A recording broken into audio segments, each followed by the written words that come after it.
The CX-60 looks like a more bluff CX-5, but manages to still maintain Mazda's refreshingly clean design instead of spending on overwrought styling lines and creases to stand out. Inside there's seating for 5, but no option for 7 seats. For the time being, there's only one. The CX-60 is launching solely with a plug-in hybrid system that teams a 2.5-liter 4-cylinder engine with an electric motor to drive all 4 wheels, with power going through an 8-speed automatic gearbox.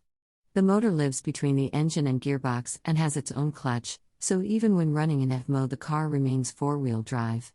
Believe it or not, this is actually the most powerful car Mazda's ever put into production, with a 2.5-liter engine and electric motor delivering 323 bhp and 369 pounds-foot of torque.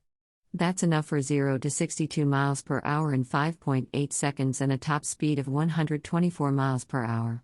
With the engine off, the motor develops 134 bhp on its own, and with electricity fed from a 17.8 kilowatt-hours battery, the CX-60 offers 39 miles of zero-emissions driving. The Mazda CX-60 has the hallmarks of being another likable Mazda, thanks to its very well-appointed and logical cabin, a huge amount of standard kit and reasonable driving dynamics. A full top-up of the battery takes 2 hours and 20 minutes from an 11 kilowatts AC charger. You can also choose to charge the battery on the move using the engine as a generator, but we'd avoid doing this at all costs as fuel economy will take a beating.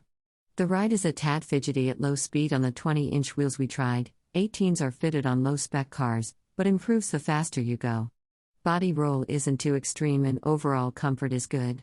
Mazda has quietly been on very fine form with its interiors for a while now, and the CX-60 is its finest yet.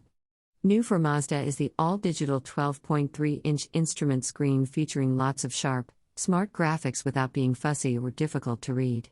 The overall layout is extremely conventional, and that's to its strength. Mazda has retained physical switchgear for operating the heater, aircon and heated seats, which feels tactile. The vents, the light switch and the cup holder covers haven't been over-designed, which the Germans can't seem to resist these days. CX-60 got a 570-liter boot with easily foldable seats thanks to release handles in the boot itself, and there's just about enough space under the boot floor to store a charging cable, too. There's plenty of room in the front seats, but in the rear legroom is merely fine.